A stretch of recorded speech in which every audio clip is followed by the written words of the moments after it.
What's up, YouTube? This is Josh coming at you, and we've got the October pickups. Stay tuned.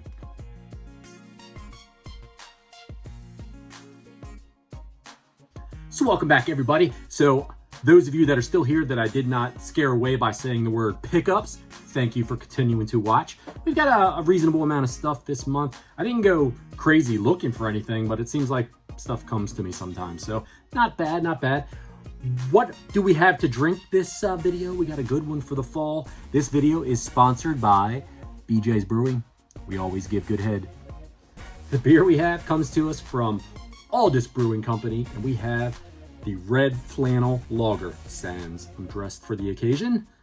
This is a beauty of a red lager, and it's smooth, it's delicious. I've had quite a few of them before. They bring this one out pretty much seasonally every year. I'm pretty sure it's seasonally anyhow. It's out often on their menu, so I'm pretty sure it's in that late summer, early fall vibe. This is a 5.3% ABV. As I said, it is an amber lager, and it is good. Check out Aldus Brewing Company if you are ever in the South Central Pennsylvania area. They are not too far away from me, across the Pennsylvania line. Awesome brewery. They're actually getting ready to move, and I think I may have mentioned it before in another video. Hanover, PA has a cool little brewers row, I guess you'd call it now. There's 4 breweries all within a block walking distance from one another. So you park your car, you go, you can check out all of them. They all serve food, I do believe. Well, no, I don't think all of them do, but there's a couple that serve food, and the food is delicious as well. So if you ever get up in that area, you know, check it out. It's an awesome place. Hit me up if you want. Maybe we'll catch something together.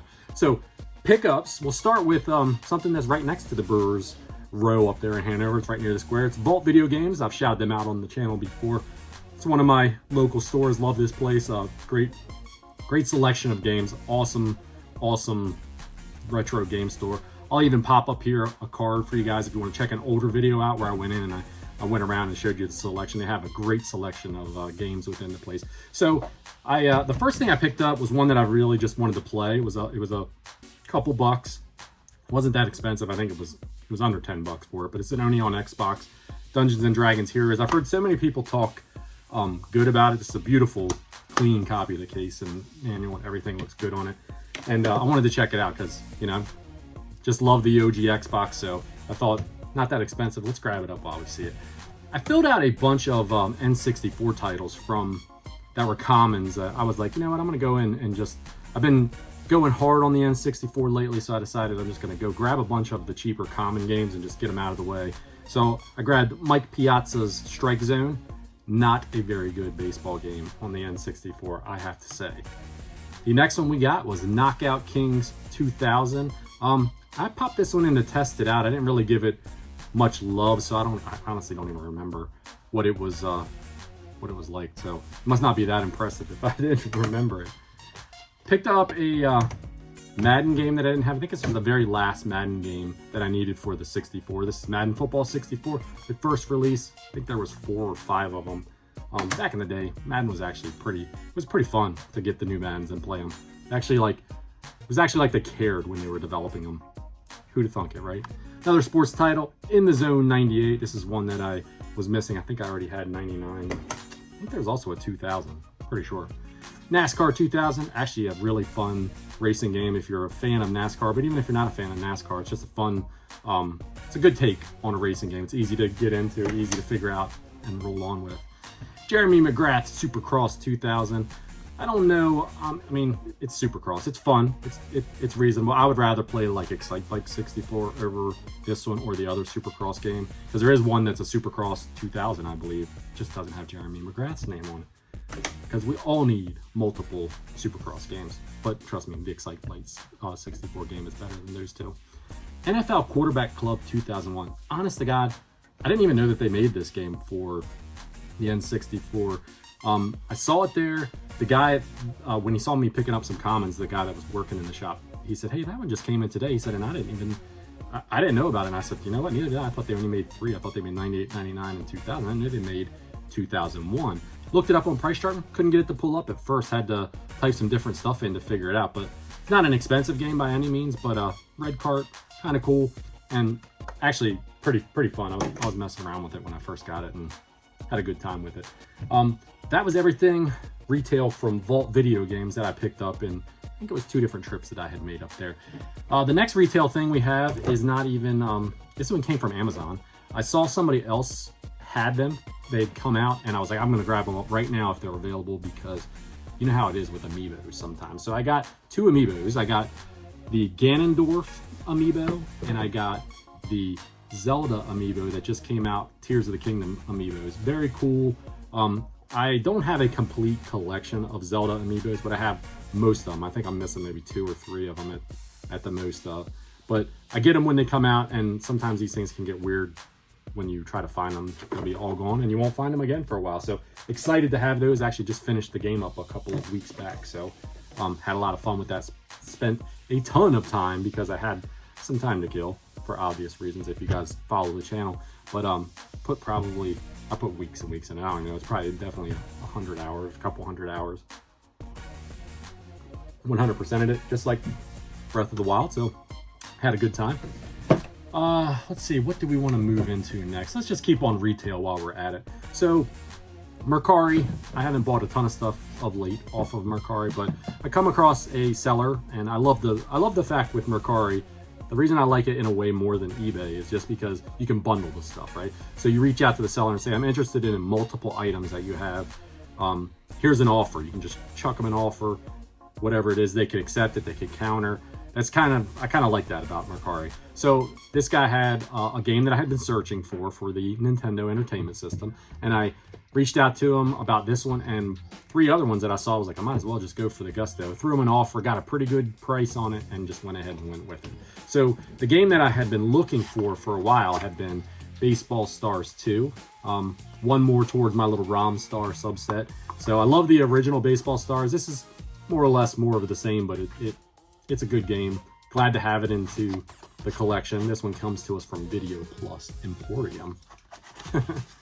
The other games that we got, I guess this one is a little uncommon because I don't see it around anywhere. Rollerblade Racer kind of gave me a Paperboy vibe in a way when I was playing it, because it's got that same kind of isometric look that Paperboy does. Obviously, you're not delivering papers, but you're moving in that kind of angular direction. You're on a set of roller blades, and you can do different tricks and jump around off sidewalks and stuff like that. And you're kind of out in the street a little bit and stuff too. So it kind of gave me that vibe. I'm not saying it's exactly that way, but that's kind of what I thought about. And like I said, it's kind of a little bit more of an uncommon game. I don't recall seeing that one around at any of my stores anytime in the past. Bartman meets Radioactive Man. So this is the third of the,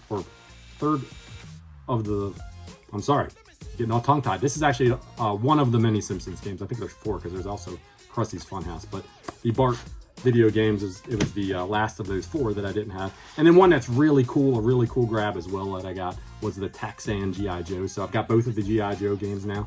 I think I do like this one a little bit more than the Atlantis Factor, I think is what that one's called. That one's a Capcom game, but very cool. Very stoked to add that to the NES collection. 4 more towards the set. Definitely right about the 500 mark right now. One day I'm going to get around to actually doing individual Nintendo episodes on the channel, and and that'll help me keep track of it and help me show off the cool collection. Let's see, what do we want to do next? Let's go with, this was a marketplace pickup. Now I don't have all of it here to show you. You don't need to see it anyway. What it was an N64 bundle that popped up. It had 5 games and 2 controllers, 5 games, and a console. And I believe it was like $1.25 for it. Not bad, kind of an average price. If you were looking to get an N64, I would say that would be a really good price to grab up. So I get it. There was 2 games in the bundle that I wanted. I get it home. These are the 2 games that I kept. I already flipped the other games and the bundle and got my $1.25 back out of it. But this is what I kept out of it. We got the new Tetris, one that I didn't have. Very clean, good copy of it. Tested it out, works great. Another really cool one, Chameleon Twist. Didn't have either of these, so I still need the second one, but another cool one to add to the 64 collection. And then it came with 3 instruction manuals that weren't listed in it, didn't have the pictures. They were just thrown in the box. So I was like, cool, we'll keep them. Mischief Makers, it was a game that I already had. I did not have the instruction manual, so awesome to have that. Bomberman 64. This was one of the other games that was in the bundle with the 64, so didn't have the manual though, and I already had the game. And then of course the new Tetris got a little bit of writing on it, but cool to get those. Never looked down upon getting some free manuals. 3 more things here. We've got, let's go with the yard sale stuff. So for $3, now 2 yard sale pickups here. Neither of them are mine. My wife picked them up for me. But for $3, she got this Xbox Play controller, which didn't work. $3 total now. This is for all 3 things. We've got one of these adapters for the network adapters for the Xbox 360, which I know these things. I probably won't keep this. I'm probably just gonna flip it. But this, I think these are going for like what, $15 or something on eBay. So good deal. And then a Game Gear game, not the greatest Game Gear game, but we got a copy of Super Column. So for $3, $1 a piece, that's what the person charged her for this. Not a bad deal at all. Not bad at all. Even with the controller not working. At least I couldn't figure out how to get it to work. This other snag that she had was kind of cool. It was a package deal for a Sega Game Gear. So she calls me up and she's like, hey, stopped at this yard sale that I saw, and they have a Sega system here with some games. She's like, are you interested? And I'm like, obviously you know that I am, honey, or you wouldn't be calling me. So she snaps some pictures, she sends them to me. It's a Game Gear, right? So she's like, they want $50 for this package. You know, do you want me to get it for you? I said, looking at what's there, there's a couple things that are kind of interesting in it. Offer them $40, see what they say. If they give it to you for $40, I think it's worth that. So needless to say, she got it for $40. It was a Game Gear console, which she knew it didn't work. The lady said, hey, it powers on, but I can't get it to work. I know these things are notorious for needing the capacitors swapped out and placed on them, but it does power on. The console comes with these rechargeable battery packs, the old school style, right? The Game Gear that I have, I had one of my buddies, Juliet India Mobile, I had him do a little modification to it, and I can charge it through USB, and he recapped it and everything, so it works great. But this one will need a little bit of work, but I thought for the price that wasn't a bad deal. It came with the charging block too for the Game Gear. It came with this neat little game system case. I think it's a generic because it doesn't say Sega on it anywhere. It just says game system on the side. So it came with a Game Genie for the Game Gear, a magnifier, which I didn't have one of these, so that's kind of cool to get that. Love all this kind of old accessories and stuff for the old systems. Some of the games it came with, so it did come with 9 different games. So Sonic the Hedgehog 2, every Game Gear has it. Another copy of Sonic the Hedgehog 2. So now we have multiples of that one. Already had that game. Already had this one as well, Mighty Morphin Power Rangers. And Sonic Chaos was another double that I had. I believe all of these 5 were ones that, yeah, none of these were duplicates that I had. We got Last Action Hero for the Game Gear. I'm not sure what to think of this one, if it's going to be any good or not. I haven't checked that one out. Paperboy 2, classic. We've got, never heard of this one, Surf Ninjas. The Incredible Hulk. These belong to Gabe Wilson too, by the way. And then we've got the one that I really wanted out of the whole bunch was Land of Illusion, starring Mickey Mouse.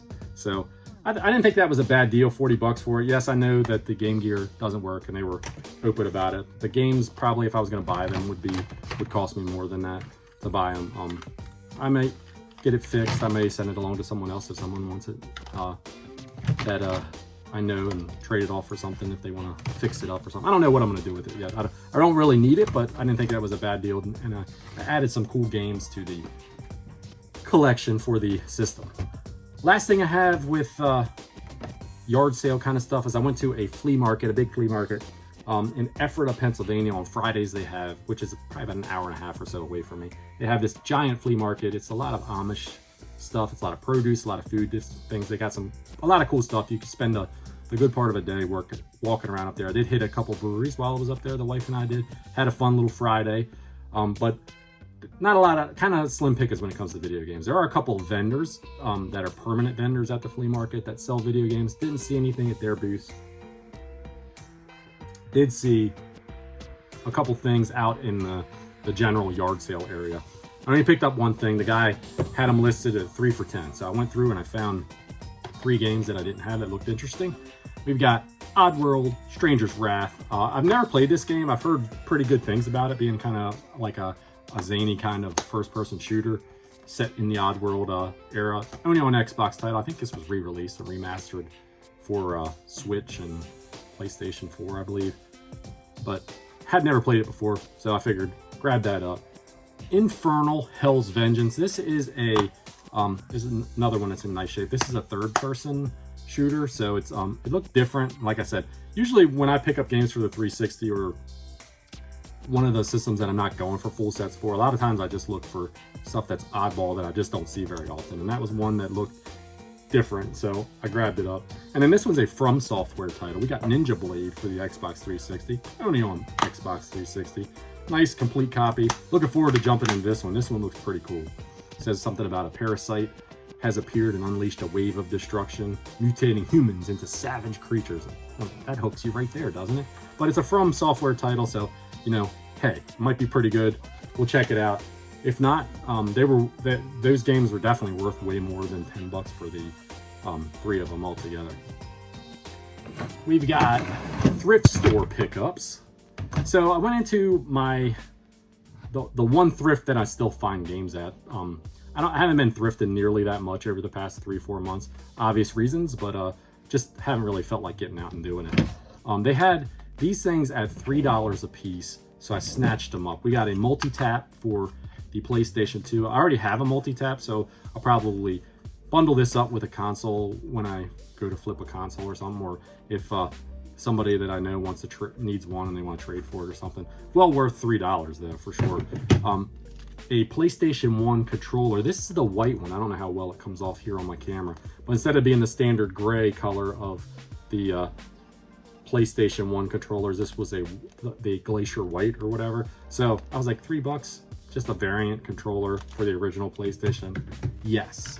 And then I got a blue official crystal blue Xbox One S type controller. I already had a green, already had a gray. So I was like, for $3, dude, I'm not passing that up for sure. They had a couple other ones, but they were generic ones. This one was a legit Xbox, so without a doubt. Same trip though as when I found all this stuff. The other couple trips I made over the last month or so, haven't found anything. But we've got Champions of Norath for the PlayStation 2, complete copy. This game, I don't know a lot about it, but I do know that, you know, I paid $5 for it, and I do know that this one's going for like $25-30. So it looks like it's a dungeon crawler type of game, so looks like it might be kind of cool to check out. This one I wanted now. I already had Far Cry 3 on PlayStation 3, I think, but this is the compilation, and you know, $5 once again, not a bad deal. But I really wanted it because it has the Blood Dragon DLC on here, and I think this is the only way you can play it is through this, or if you were able to download it. But it's like a triple disc set, so very cool pickup in my opinion. The final thing that I have for this long ass pickup video was my birthday was at the end of October, so I'll show you off the couple things that my wife got me for my birthday. She got me, at my request, a Legend of Zelda Pro controller for the Tears of the Kingdom Pro controller. Just wanted it. I have the console that came out, you know, like a lot of you guys probably do as well, but I just wanted to get the Pro controller too, and now I got a second Pro controller. That's really the way that I prefer to play the Switch, is on the screen with my Pro controller. That's the way to do it. And the final thing she got was a heavy hitter for the Nintendo Entertainment System for me. An awesome, fun game. We've got Mighty Final Fight. Definitely a kick-ass little beat 'em up for the system. I'm not sure why this one is so expensive. I'm thinking it was probably a late release for the system. I mean, obviously, yeah, it had to be a late release for the system because of the rear label is a different style of label, and you can always tell that. But definitely worth, I think this one is worth the admission price. Now, some people may say no, but I mean, if you can emulate it by all means. If you're collecting Nintendo, I think this is one. If you can feel good about spending the money on it, it's worth it. It's not like some of the other games that are really expensive and you're like, why would you spend that kind of money to play that?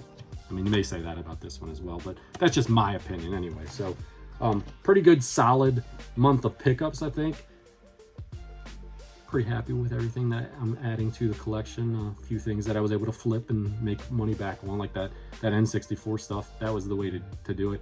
I have a crap ton of stuff that I have to actually get around to flipping and just kind of unloading the excess that I have. But if you're collecting games nowadays, I think that's the name of the game. You almost got to buy stuff in bigger lots of stuff and pick what you want out of it, and then kind of turn it around and get some or all of your money, if you can, back out of what you're selling.